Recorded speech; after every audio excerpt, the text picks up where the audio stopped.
Hey, what is going on, guys? So today we'll be taking a look at two recent figures I've picked up. These figures I purchased from popculture.com here in Australia. I got a really good deal on both of these figures, so I had to add these ones into the collection. I've been looking at these guys for a while now, and like I mentioned, just with the price that they were, I couldn't pass on these figures. So I have picked up the What If series Marvel Legends Hydra Stomper.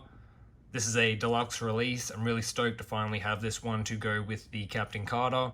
I did also pick up the McFarlane Toys Killer Croc. This one is from the Batman Arkham Asylum video game series.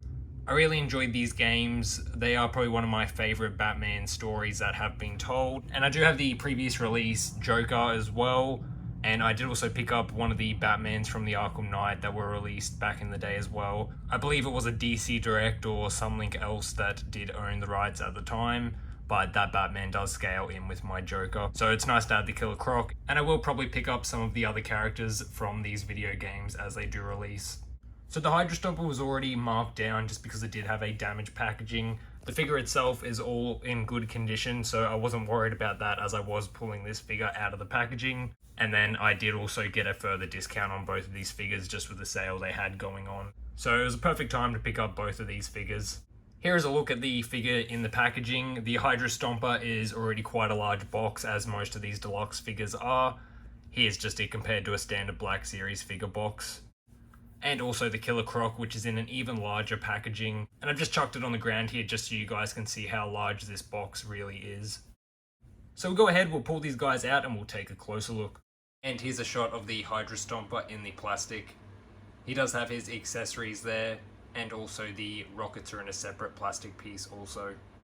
And here we have the Hydra Stomper out of the packaging.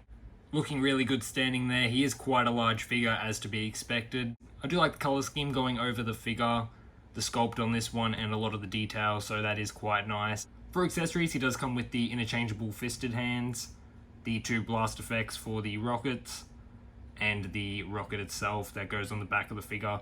They've done some nice detail on the bottom of these just to add that sort of burnt, smoky look, and the effects do just plug right in there quite nicely also. Taking a look at the figure himself, he does have a bit of movement in the head. The arms will spin all the way around. Completely pinless over this figure. The elbow will bend about that much. The leg will only kick forward about that far, just being a bit restricted by some of the other details over the figure. There is no thigh cut as well, so that also restricts it. But there is quite a bit of movement in the knees also.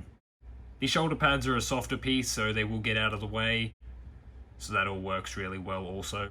Adding the jetpacks on the back of the figure has already added a bit of weight. He is still standing, did just have to tilt the figure a little bit forward. The only thing I'd be a little concerned of is the gripping pieces here are a little bit softer. So I don't think that they will move too much, but once you do of course add on the Captain Carter, if you leave it like that for a while, I believe it will start to move with the figure.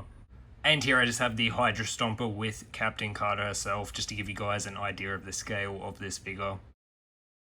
And here we have the McFarlane Toys DC Killer Croc out of the packaging. And I must say, this figure in the box is simply not done justice, because once you get this guy out of the packaging and in hand, it is truly an epic figure. He does just come with the standard McFarlane Toys accessories, which is the DC stand and also the character card there. And here's a quick shot of the Hydra Stomper next to the Killer Croc. Again, the Killer Croc is in a 7-inch scale and Hydra Stomper in a 6-inch, but they roughly are around the same size. The paint apps and the detail over this figure are really well done. Going down the back of the figure with different shades in the paint and the detail, and you can see some different shades around the chest also. I like what they've done with muddying up down the bottom of the feet, and also the detail in the chains around the ankles and the neck.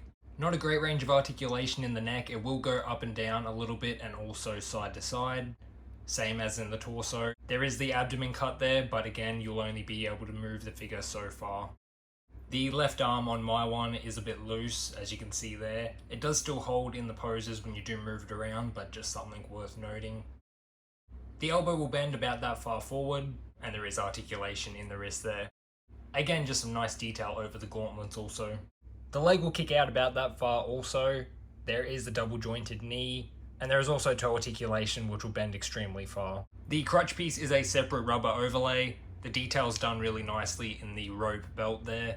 And overall, like I said, this figure's just simply not done justice in the packaging, because I'm really happy with how this one has turned out getting it in hand. Here's a quick shot of the Arkham McFarlane Joker just with the Killer Croc as well. So that'll just about do it for this one, guys. I just wanted to share off these two figures. As mentioned, I picked these ones up from popculture.com and I'm really stoked to add these two into the collection here. So as always, thank you all for watching and I'll catch you guys in the next one.